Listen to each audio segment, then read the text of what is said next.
You are about to learn one of the biggest secrets in the history of the world. It's a secret that has huge effects for everyone who lives on this planet. Most people can feel deep down that something isn't quite right with the world economy, but few know what it is. Gone are the days where a family can survive on just one paycheck. Every day it seems things are more and more out of control, yet only 1 in a million understand why. You are about to discover the system that is ultimately responsible for most of the inequality in our world today. The powers that be do not want you to know about this, as this system is what has kept them at the top of the financial food chain for the last 100 years. Learning this will change your life because it'll change the choices that you make. If enough people learn it, it'll change the world because it'll change the system. For this is the biggest hidden secret of money. Never in human history have so many been plundered by so few, and it's all accomplished through this, the biggest scam in the history of mankind.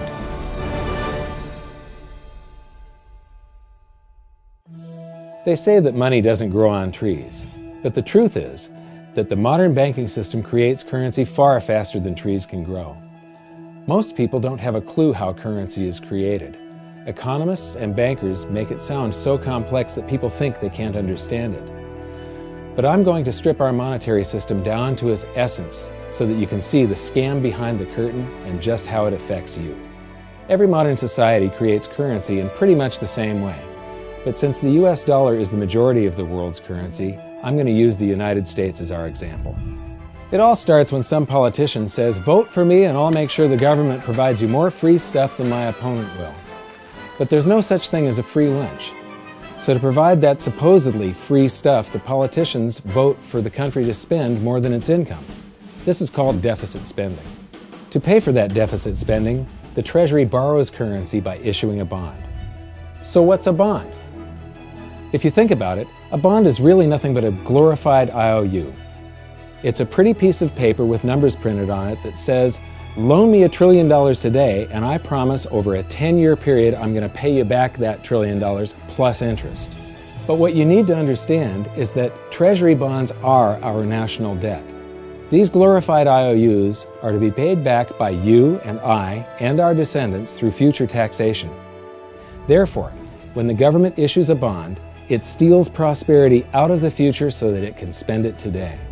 The Treasury then holds a bond auction, and the world's largest banks show up and compete to buy part of our national debt and make a profit on it by earning interest. You'll notice that as we move through this process, the big banks are there, taking a cut every step of the way. This isn't by chance, as you'll see shortly. Then, through a shell game called open market operations, the banks get to sell some of those bonds to the Federal Reserve at a profit. To pay for the bonds, the Federal Reserve opens up its big old checkbook and writes bad, bogus, counterfeit checks that should bounce because they're drawn on an account that always has a zero balance. There isn't 1 penny in there. To quote from the Boston Federal Reserve, "When you or I write a check, there must be sufficient funds in our account to cover that check. But when the Federal Reserve writes a check, there is no bank deposit on which that check is drawn. When the Federal Reserve writes a check, it is creating money." The Fed then hands those checks to the banks, and at this point, currency springs into existence. The banks then take that currency and buy more bonds at the next Treasury auction. But what is a check? A check is also an IOU. When you write a check, you're making a note that says, "Here's my IOU for cash. All you have to do is go to the bank and pick it up."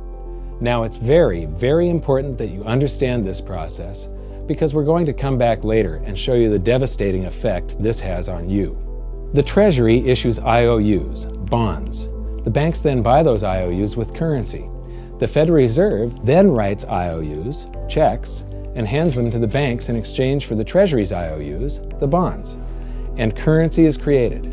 So what's really happening is the Federal Reserve and the Treasury are just swapping IOUs, using the banks as middlemen, and abracadabra, presto, currency magically springs into existence.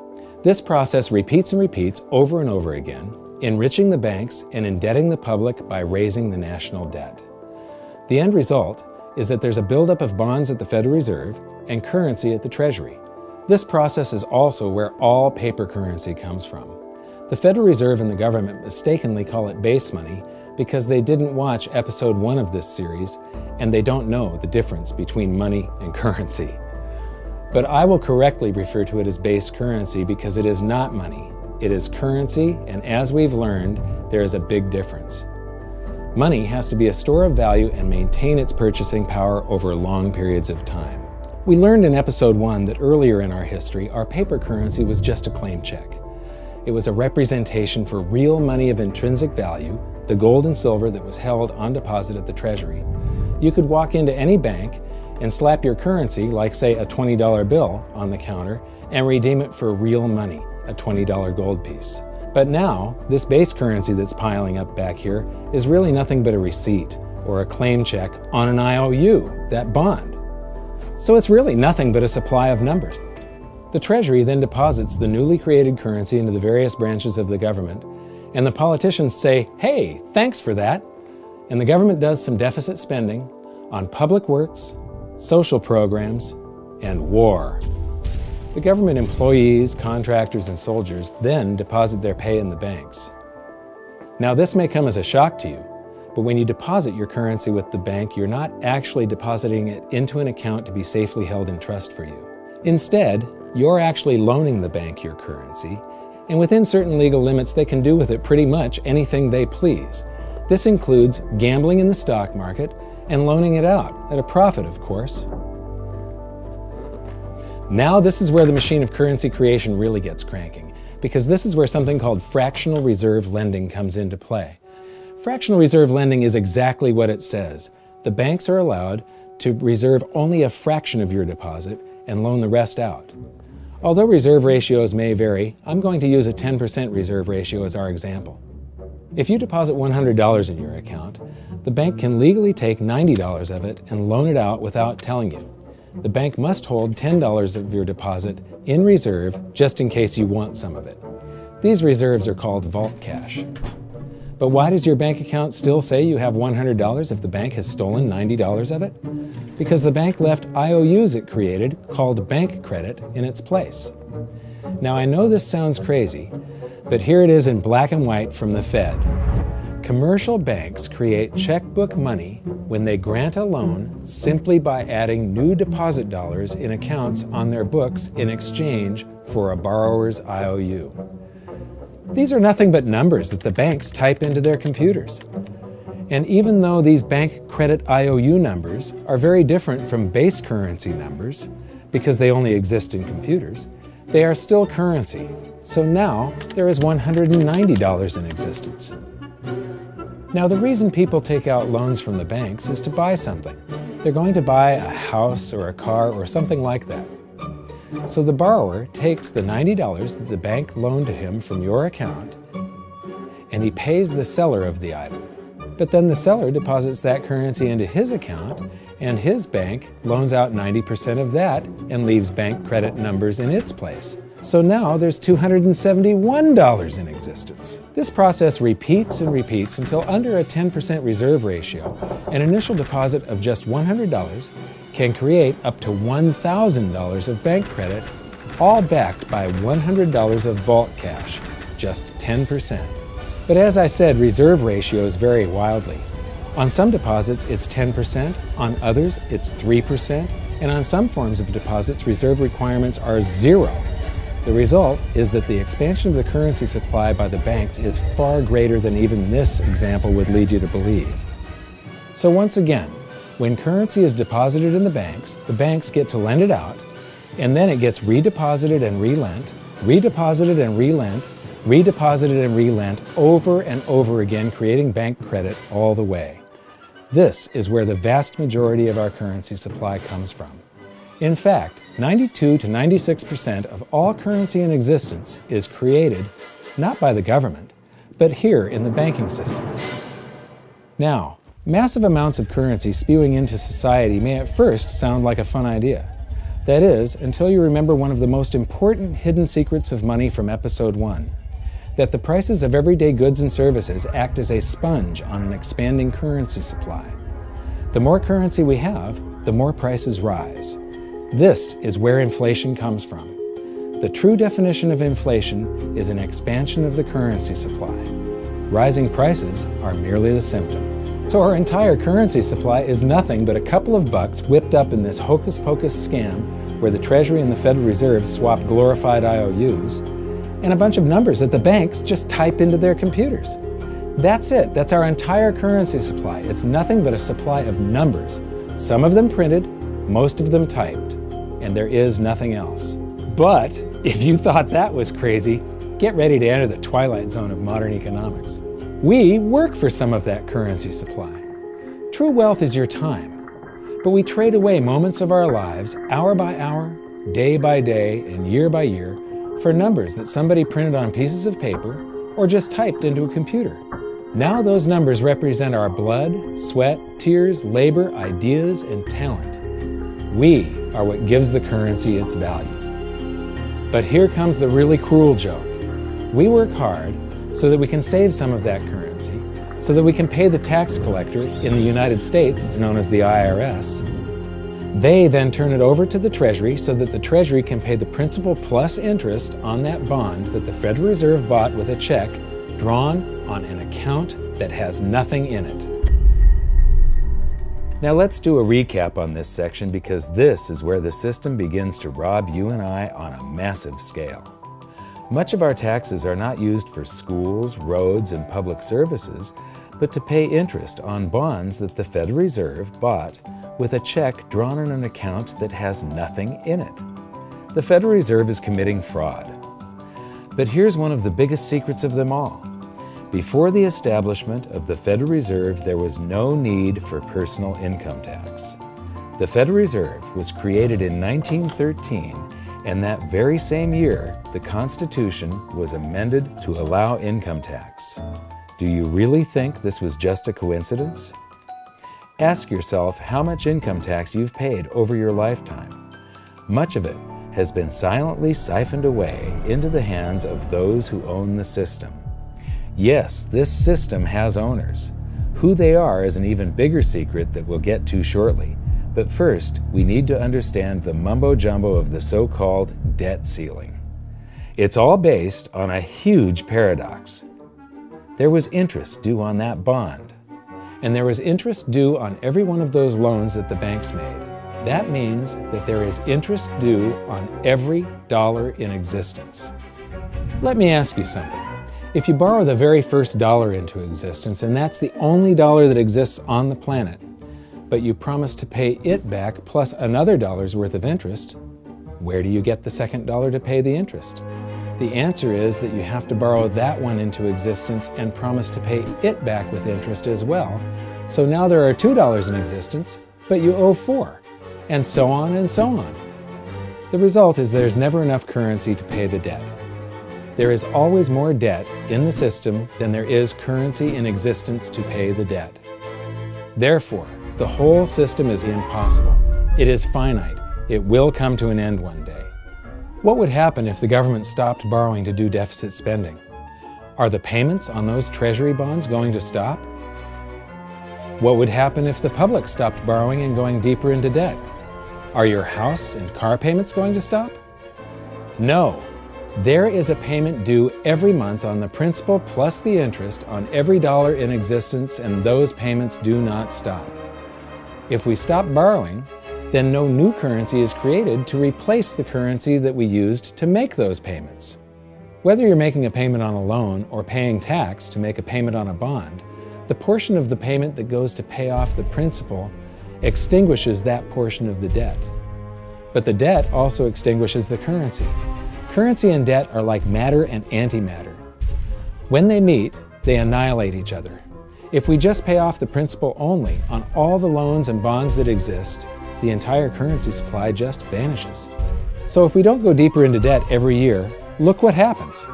The whole thing goes into a deflationary collapse under the weight of those payments. Politicians and pundits alike talk about balancing the budget, paying down the debt, and living within our means. They don't understand that that is deflationary. It is impossible to do under our current monetary system without collapsing the whole economy. This is why any talk of a debt ceiling is not only ridiculous, it's delusional. The system is designed to require ever-increasing levels of debt just to continue. And that's why politicians will always kick the can down the road and raise this so-called debt ceiling over and over again until the whole system finally collapses under its own weight. In other words, they don't want it to collapse on their watch. The Founding Fathers of the United States knew the dangers of central banking and fought to free themselves from this very thing. The Revolutionary War started out as a tax revolt, but now we must pay tax just to have a monetary system. Having just suffered through the hyperinflation of the continental dollar, which was printed into oblivion to finance the Revolutionary War, they understood the dangers of fiat currency and debt-based monetary systems. So to protect future generations from institutional theft and out-of-control government, they wrote into the Constitution that only gold and silver can be money for the simple fact that you can't print them. Our current system is not only unconstitutional, but it robs us of the liberty and prosperity our forefathers fought and died for. We are all feeling the effects of ignoring the Constitution right now. By forcing more currency into circulation, our purchasing power is diluted. Inflation is a slow and insidious stealth tax that is simply the result of this debt-based monetary system. This system empowers and benefits those who create the currency and receive it first, as they get to spend it into circulation before it has an effect on the economy. They're stealing purchasing power from you and transferring it to the banks and the government every hour of every day because of this false monetary system. And it's not like the people at the top don't know this. To quote the Federal Reserve, the decrease in purchasing power incurred by the holders of money due to inflation imparts gains to the issuers of money. This is a fraud. It is a pyramid scheme, it is a Ponzi scheme, it's a scam, and it's a lie. Our entire monetary system is nothing but a form of legalized theft. But here's the biggest con job of them all. The Federal Reserve is not federal, it has stockholders. There is no federal agency that has stockholders. What's a stockholder? A share of stock represents a percentage of ownership in a corporation. So the stockholders are the owners of that corporation. Therefore, the Federal Reserve is a private corporation with owners. And you can see it for yourself if you go to the Federal Reserve's website, and it will say, the stockholders receive an annual dividend of 6%. Now we know that the stock in the Federal Reserve was originally issued to the largest banks in the United States. But because of mergers and acquisitions through the years, you can't actually trace who owns the stock in the Federal Reserve. That's a very closely guarded secret. My guess would be that the owners are those primary dealers, the banks that get to make a profit by selling part of our national debt, those bonds, to the Federal Reserve, who buys them with a check from nothing. Then we pay tax to pay the principal and the interest on those bonds so that the Federal Reserve can pay the banks a 6% dividend. Don't be alarmed if you don't quite comprehend the deception of this system at first glance. Very few people do. It is purposely complex. The economist John Maynard Keynes once wrote, "By this means, government may secretly and unobserved confiscate the wealth of the people, and not one man in a million will detect the theft." I believe that presented correctly, anyone can understand this system, regardless of how complex it is. So let's do a recap and break it down even more. The way the system works is that, step 1, the government creates glorified IOUs. These bonds increase our national debt and put the public on the hook to pay it back. Step 2, IOUs are swapped to create currency. The Treasury sells the bonds to the banks.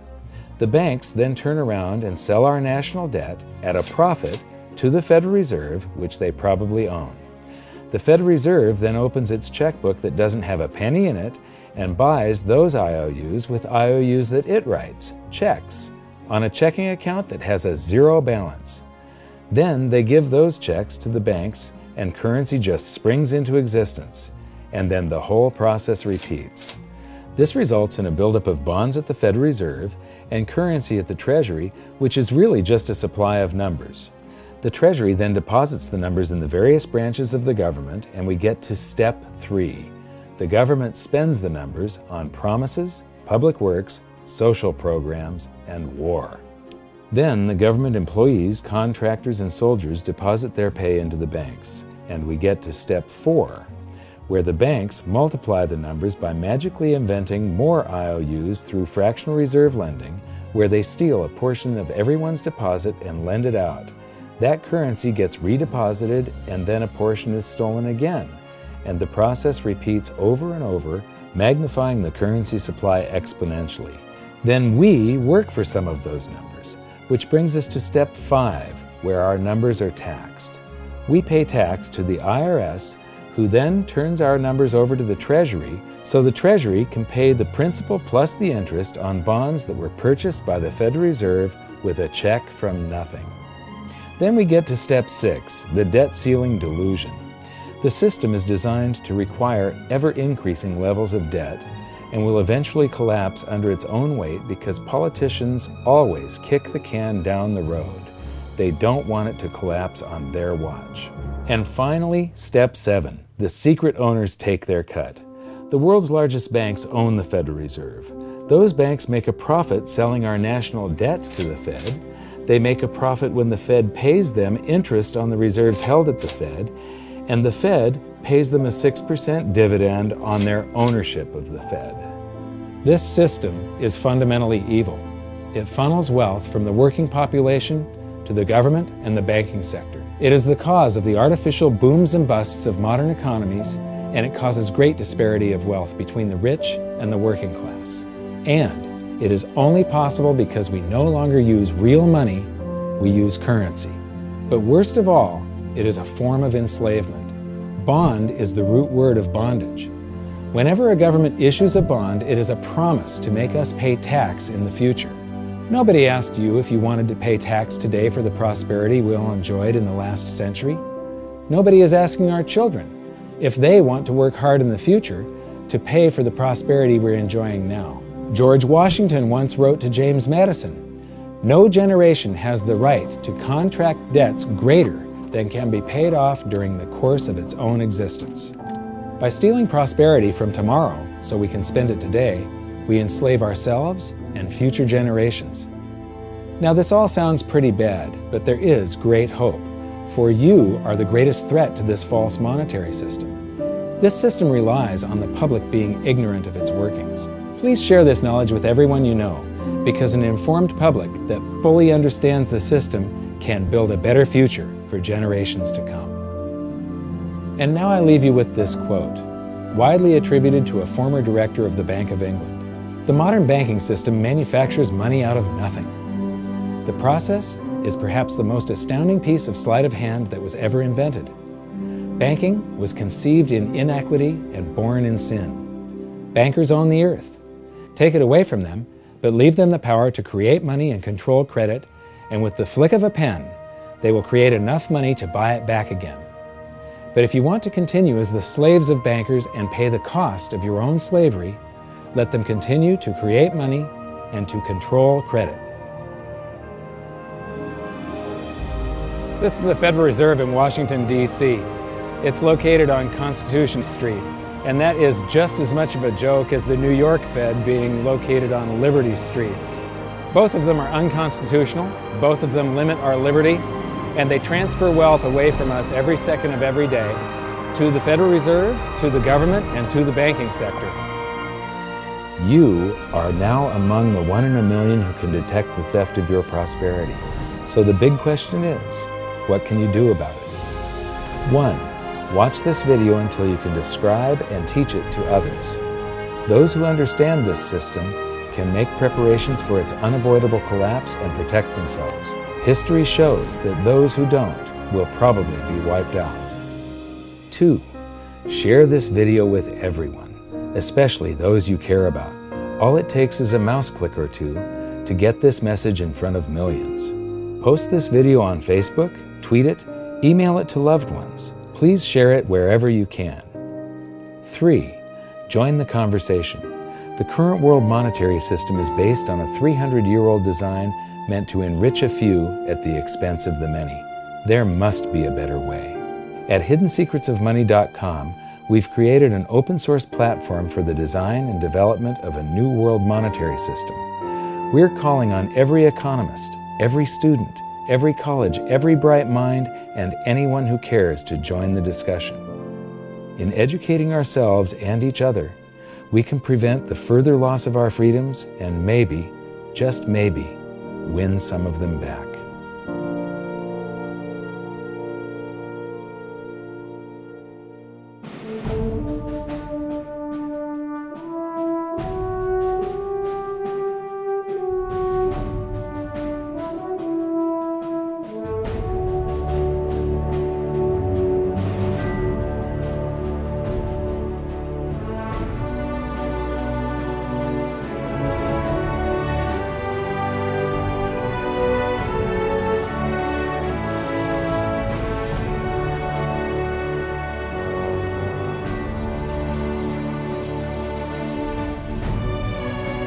This episode of Mike Maloney's Hidden Secrets of Money was brought to you by goldsilver.com and the new Silver Pegasus Round.